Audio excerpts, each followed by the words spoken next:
CloudDB, shaping your new normal.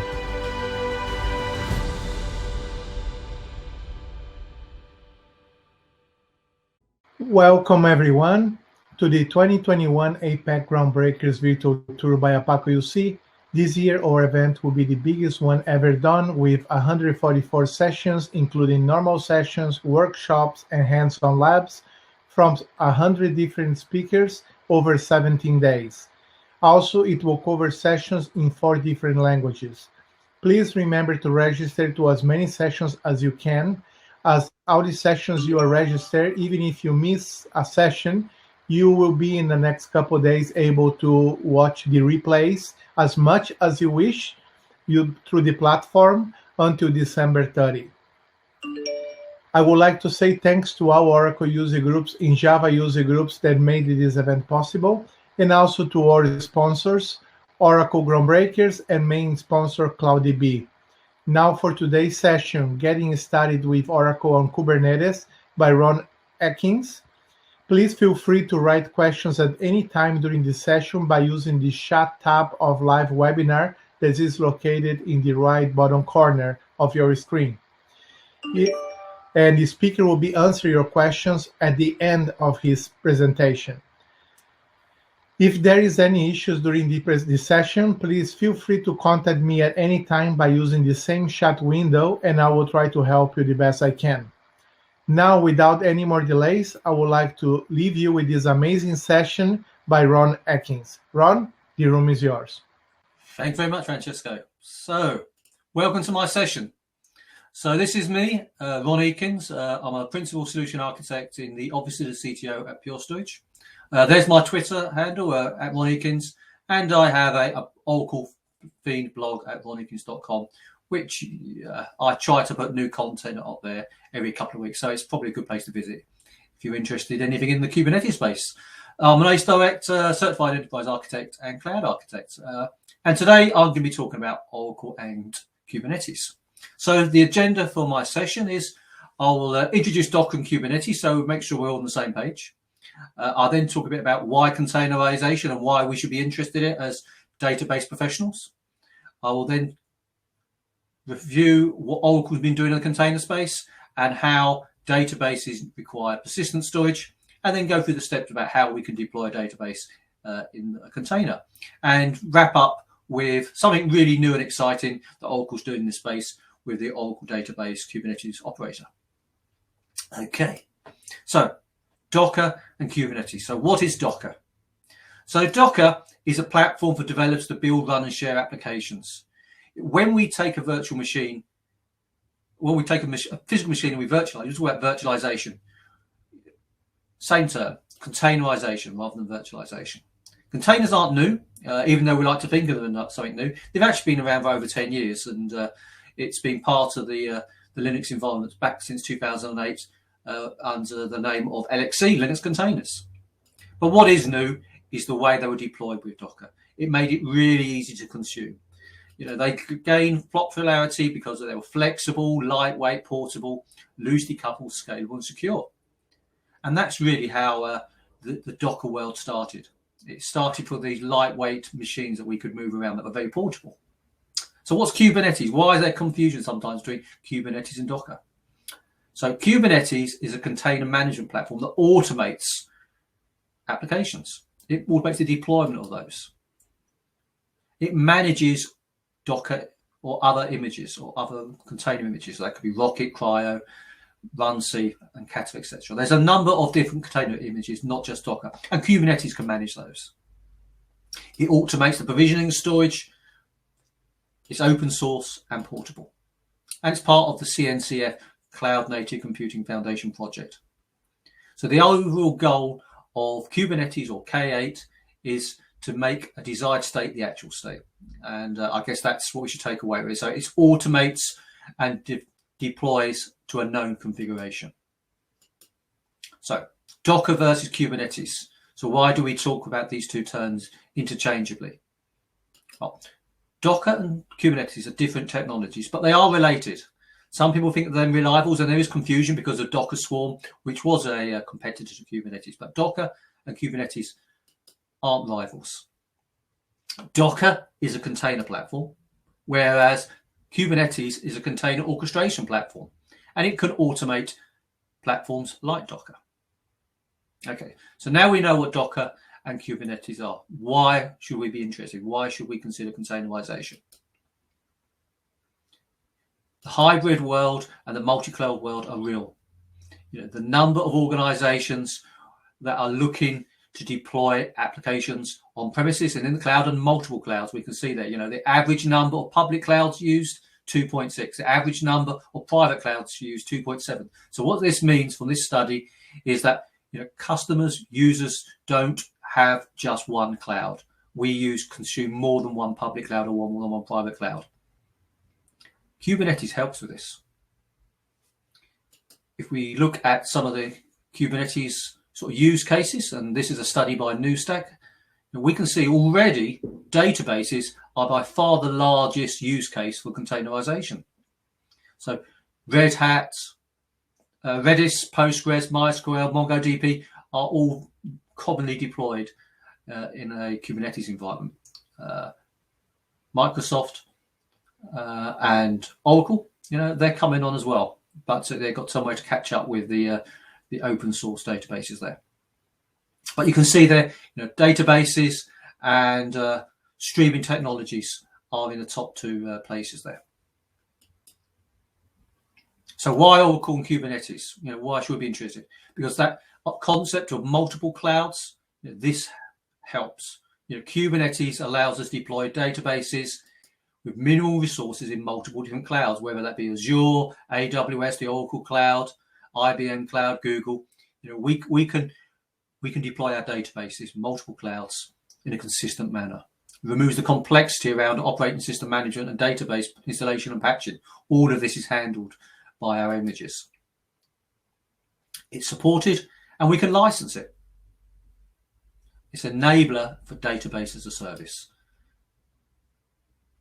And it comes back to this multi-cloud world where we can have data mobility and data persistence, which is critical for databases. It runs everywhere, on premises and in the cloud. And there's a statement here by IDC that at least 50% of organizations prefer to run databases or on a container platform. And that's quite startling, really, because in how new databases are for that container space. So already they're very popular and successful. So what's Oracle been doing in the space over the last few years? So actually, Oracle's been supporting Docker for quite a long time. I did my first blogging running Oracle and Docker in 2017. And it's supported from Oracle 12.1 upwards. You can get hold of the Docker image from the Docker Hub. Oracle 12.2 has been there for over 4 years. But if you want a more modern version, go to the Oracle Container Registry, at container-registry.oracle.com, and there you can find Oracle 19c and 21c. So they're generally available. These are images that you can download, sign on with your single sign-on credentials for Oracle, and then you can pull those back and use those in your environment. If you need to use different versions, different configurations, you can also visit GitHub. And Oracle have an area where you can take the GitHub repository, clone that, and use the build scripts there to create different versions of Oracle. So when we look there, we can see already there is 21c, Enterprise Edition or Standard Edition 2, 19c, 18c Express Edition, as well as 18c Enterprise Edition, Standard Edition 2, 12c, Release 2, Release 1, and finally 11g. So lots of different versions there.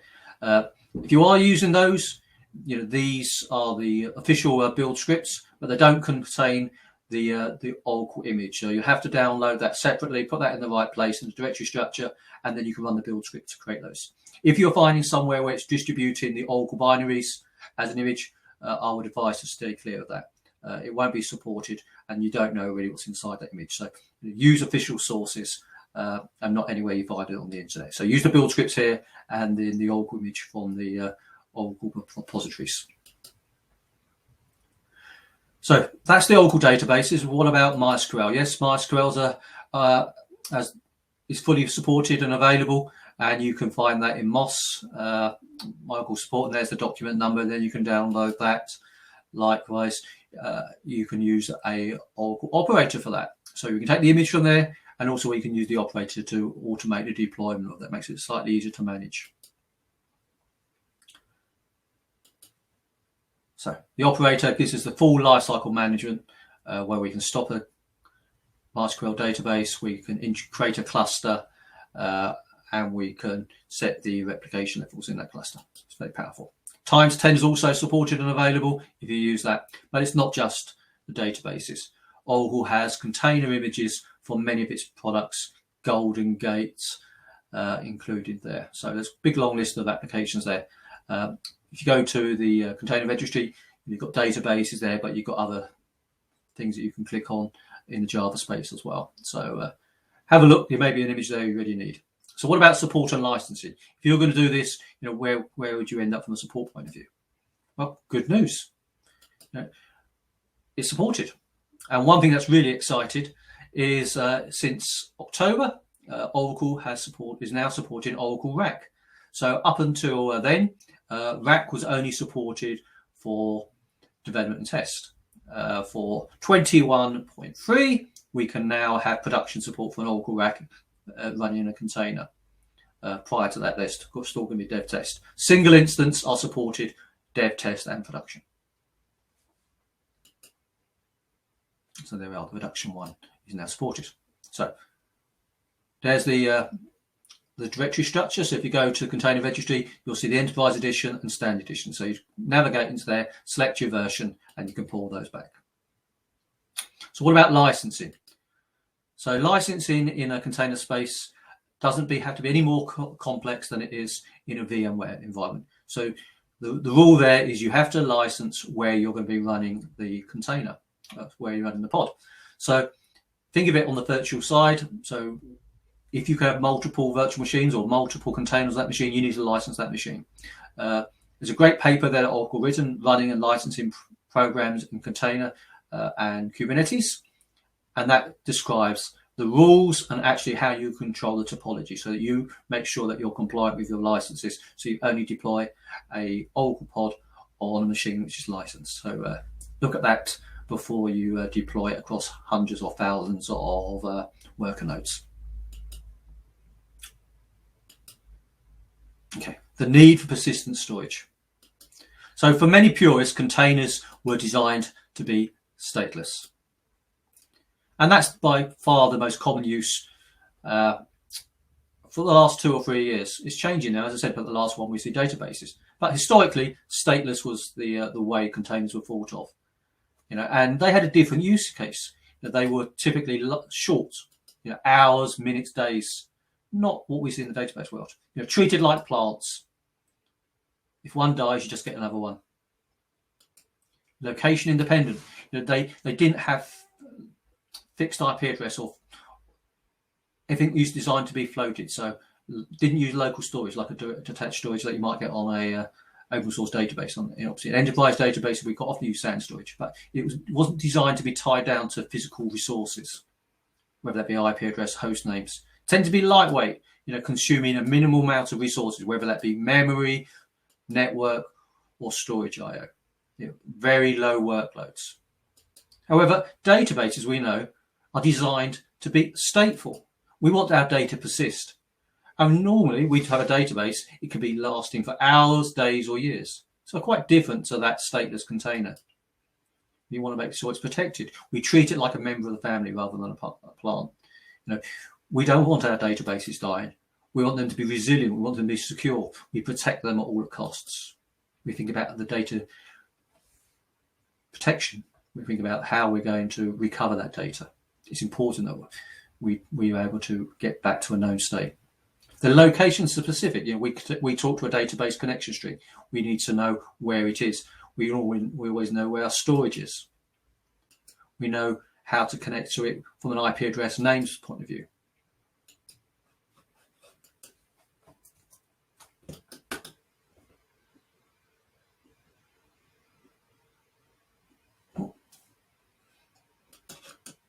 tend to be heavyweight, gigabytes or terabytes of memory.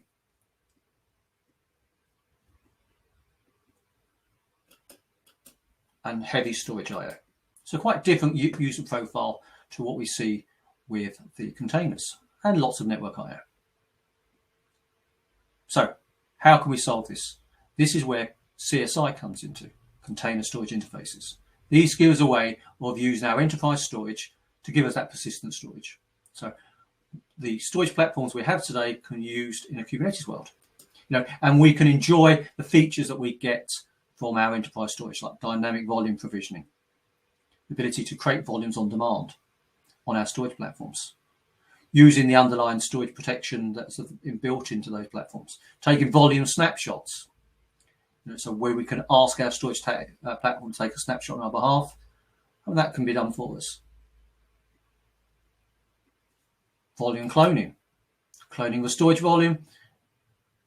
So rather than having to copy everything, we can have thin clones, and this all can be done from storage level for us.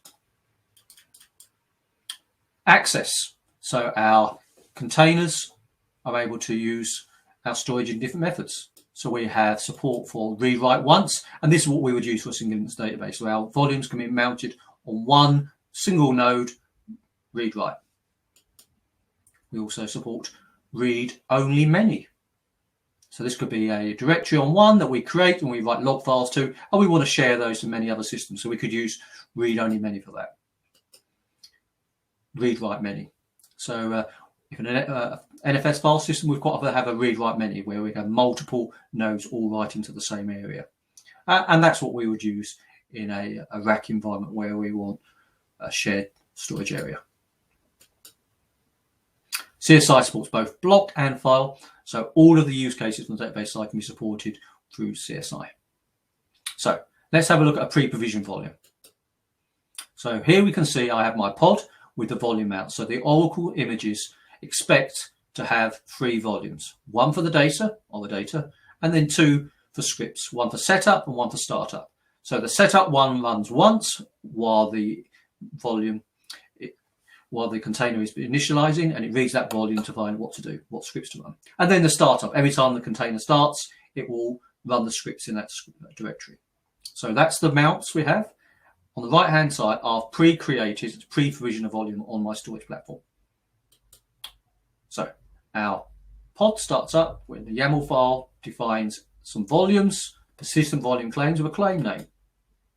It finds the claim name, and the claim name says the size, the selector, and the storage class. And the storage class points to the persistent volume, and then we're able to use it. And that's how we can present those volumes that are pre-created for us. And this is what it could look like in my YAML file. So there's my volume mounts. It points to some volumes. So they're talking about the other data here. So I've got a persistent volume claim called claim name or the data 183 claim.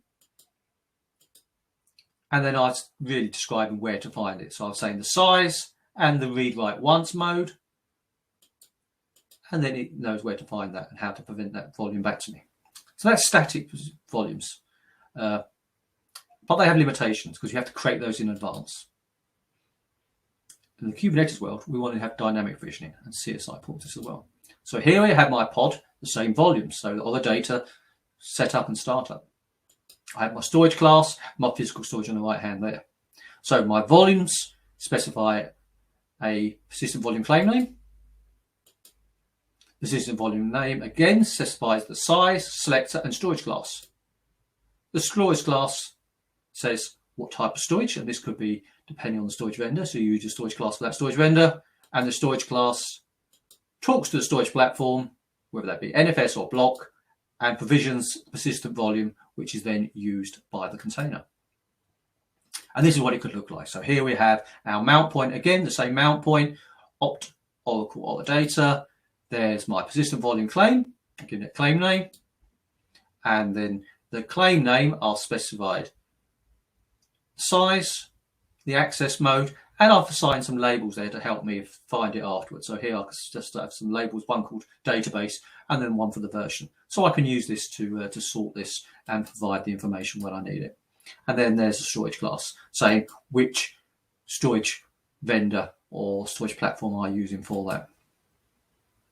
To clone a volume, very simple. We have the Same way of doing it. We create a YAML file where we lay out our volumes and the storage class that we're going to use for it. So here I've taken a YAML file, I've used kubectl apply, specified the YAML file, and then that's going to create me a volume clone. So there I've specified the name of the source and the name of the target. So clone, and the source, data source, is my claim. And that's going to create me that volume clone. To take a snapshot, we can use our YAML file again. So here I've got kubectl -f, just file name.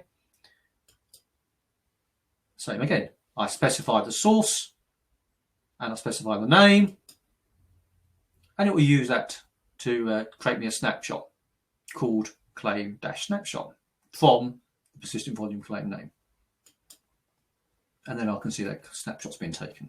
All of this happening on my worker node without having to visit a storage platform, without having to involve the storage engineer. I can do this all as a database administrator. So we've got these components. Now, how can we build a containerized database? Right, so we'll break it into a few steps. So what I like to do is create a dedicated namespace for my Kubernetes environment, so for my Oracle database. I then create a secret for the Oracle registry, so that's where I'm going to pull my image back from. I create a configuration map for all my database environments. So these are the variables that we would normally have setting up the Oracle SID, for example. So rather than being at the environment level, we'll put them a config map and they will then be passed to the container at runtime. And then finally, we can build our container database. So let's have a look at that. So create namespace. A few lines of code here. So there's my namespace.yaml. So I specify the kind and a name. Very simple. So kubectl apply -f namespace.yaml. And then that will run that script. I could also do kubectl create namespace oracle-namespace. So it's not very hard. So a couple of lines and we created a namespace. So this gives us this virtual area sandbox we can now work in. So it protects us from maybe other projects that are working in parallel. So I can navigate to this namespace and I can use it all the time. So create my single sign-on credential access. So using my SSO, I create a secret. So there's two ways of doing this. So this is using kubectl create secret, and I specify the URL, so Docker registry, and the Docker name, or I can specify the you actually just log on to using Docker logon, and then that will create me a JSON file stored in the Docker registry. But if you want to do this in one, yeah, so create secret, Docker registry, OCR secrets, that's the type, Docker secret, and I've given it a name called OCR secret. It's not the Docker name here because I can use container-registry.oracle.com, so it's the URL of our container registry, and then the username, which will be the Oracle single sign-on username and our Oracle single sign-on password. And I said, create that in the Oracle namespace. My configuration map. So I have a common configuration map that I use for all of my database versions. So we can see from Oracle 12 to 18 and 19, it's slightly changed. So in Oracle 12, it was db_sid. They changed that in 19 to be more common to what we used to. So Oracle_sid, Oracle_pdb, Oracle_edition. So some features there we can specify the enterprise edition or standard edition, all from our YAML file. So DB memory was when we set the machine up, and then you can see the one where got DB bundle is basic. So slightly different some of the syntax. I have one single file that I just maintain. As new options become available, I can append those. So some optional ones at the bottom there, init SGA size and init PGA size. So different releases of Oracle have exposed different features. So enable archive login, for example. So to create my config map, kubectl create config map, give it a name, and I'll say from environmental file, and this is called oracle.properties in the Oracle namespace. And then that creates my config map. So to create my database, I'm going to use some persistent volumes. So here I'm using a stateful set to set up my volumes at the same time it creates a container. So I'm using a storage class that says where to get the storage from. Here I'm using a storage class from Portworx with some replication factors and some I/O. So it's I/O for database and the highest I/O priority. So it's going to allow me to get the best storage for the storage class available. Then I have my persistent volume claim templates. So I've specified here one for startup, one for setup, and one for data. And you can see I've specified different sizes, and all of them are read-write ones because it's a single instance database. So to start my database, all I've got to do is point it to my stateful set YAML file, and that is kubectl apply -f and then the file name,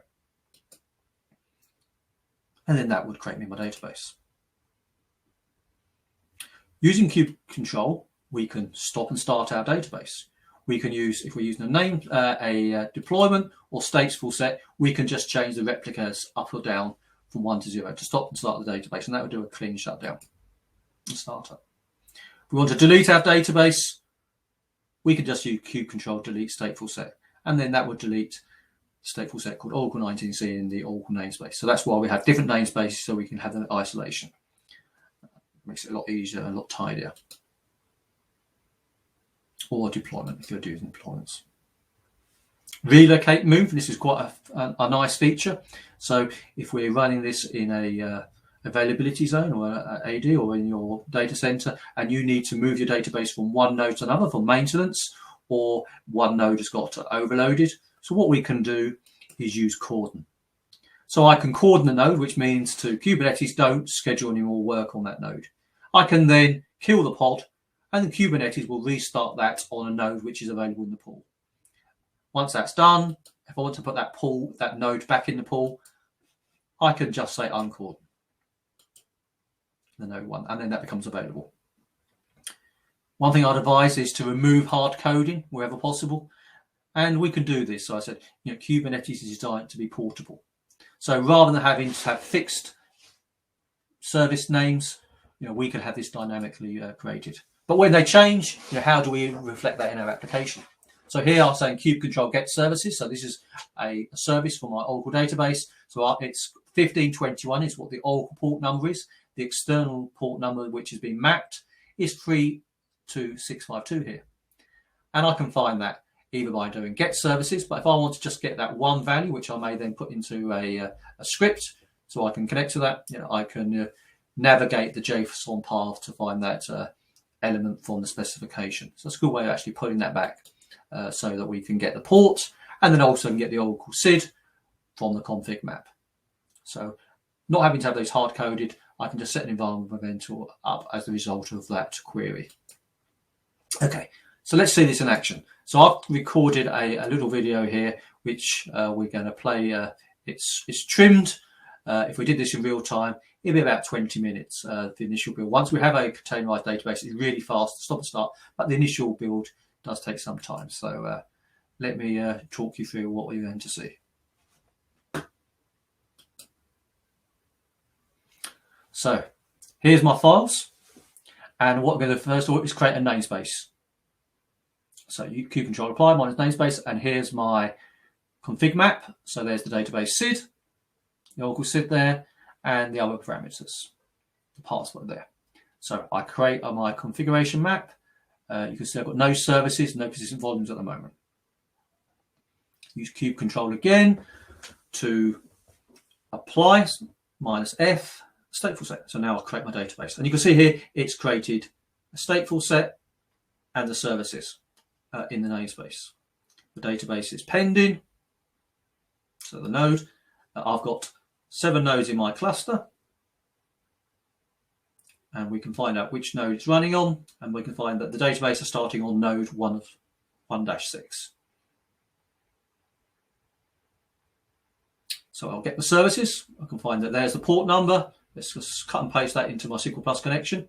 So there's the port number that we can see from 1521 is mapped to 31509, and there's my 3 persistent volumes that have been created dynamically for me. So these persistent volume claims, and you can see that they're sizes and the read-write only, read-write once access mode. So I can append the log with a follow, and then watch this being created. So this is, as I say, I've truncated this to make it speed it up a bit so we don't end up waiting here too long. But you can see it's ticking over, And this is what we would normally see in a database creation script. What is interesting to see, I guess, to point out is that the host name isn't the name node 1-6. It's the name of the container, which is Oracle 19C-0. So we can see that's been created. We can see that it's created using the file system. And we have the /opt Oracle products. So that's where the Oracle binaries are sitting and log files being created there. And I have my listener started. So we progress on. So it creates the container database, and then we'll create the pluggable database. So the database is created, and now I move on to the container part. As I say, this takes about 20 minutes when I run this in my lab. So that's why I've accelerated this.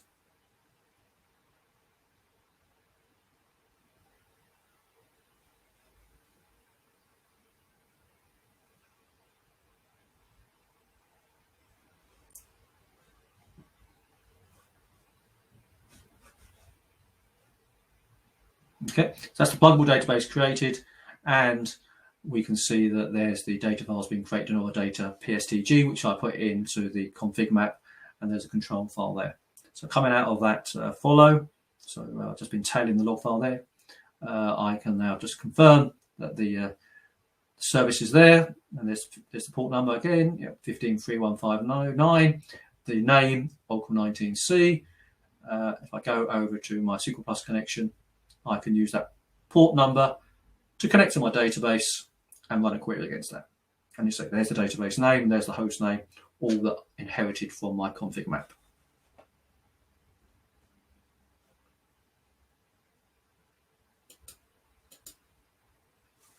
Okay, so there you've seen how we can use a stateful set to create a database.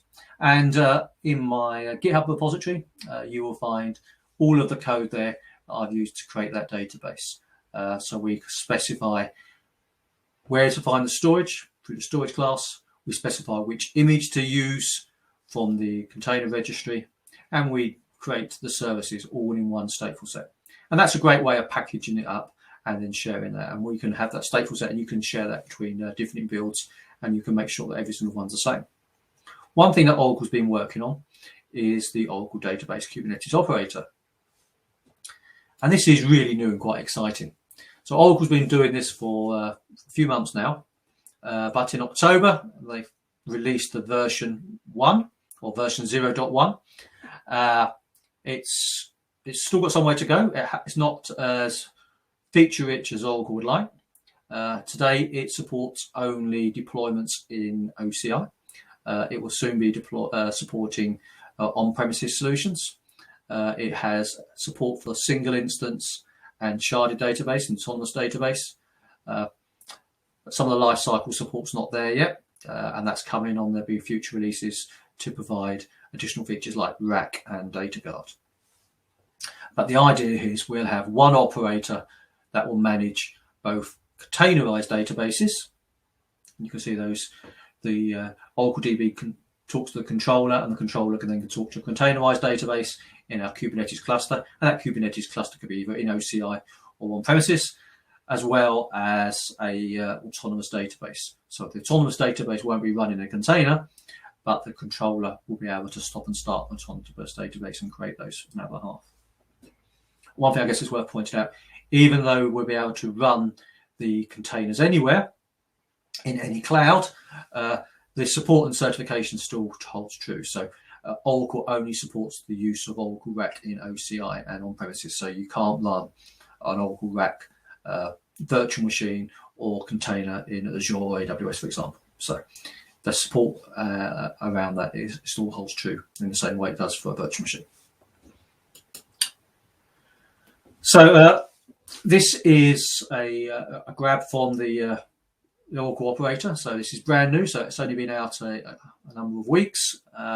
So Oracle Database Operator. So if you go there, you can find that. You can, this is very much something which is a living project. So version 1.0, so only for development and tests, so not using production. So if you want to run your Oracle database in production, you're going to be using the stateful set or deployment.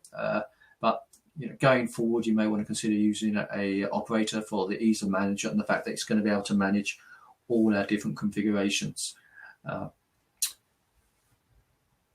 The idea that we could have the operator to patch our database, to provision it, to support sharded database, rack databases, it's quite a powerful message. So I've already got to done some work with the operator, and you can read up on that if you want to have a go. If you want to use the code there, you can spin up your own operator in OCI. So log on to your OCI account or set up a free account if you haven't got one already. Follow this, and you'll have a database up in less than half hour, I'd imagine. So hopefully you can walk through the steps there, and you'll be able to build your own environment, create a namespace, install the operator, and then create your credentials so you can log on to OCR, and then that will then pull back the image and then deploy that via the operator. So follow that, and you'll hopefully have fun.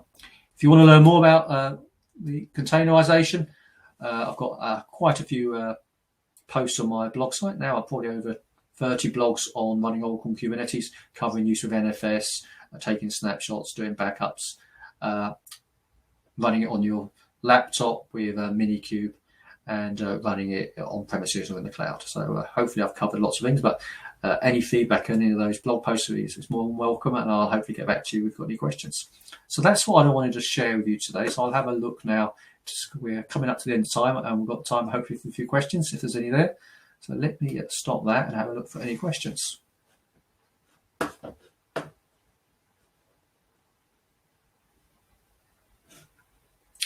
So no questions at the moment.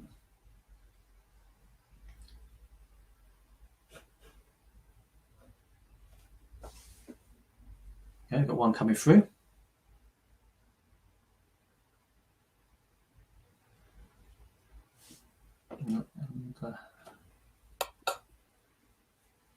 No, thank you, Talia. That's great. Thank you for those nice words. So it's something which is new to many of us. I would say it took a long time before virtual machines were the common way, and for many maybe even preferred way of deploying a database. So many still people hang on to bare metal deployments. What we're seeing though in the container space, its adoption is a lot quicker than virtualization. So maybe some people will skip completely the concept of going to virtual machines and go from physical to containerized databases.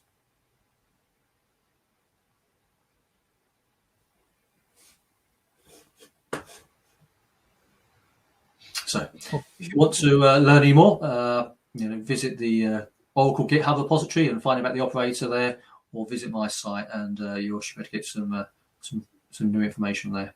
And that's it. I do keep up to date. So if there's any suggestions for things you'd like to see, drop me a line. Reach out to me via Twitter at Ron Ekins, DM me there, and say you'd like me to show you how to do something, and I'll get around to it. Sounds great. Hi, Ron. Back to you. Excellent session. Thank you so much. And if anyone has any questions, please feel free to add them to the chat. At the moment, I only see a message from Italo. Thanks, Francisco. Ron, from my side, it was everything clear. Was a great presentation and very helpful. And if anyone has another question, please feel free to post. We'll wait a few more seconds.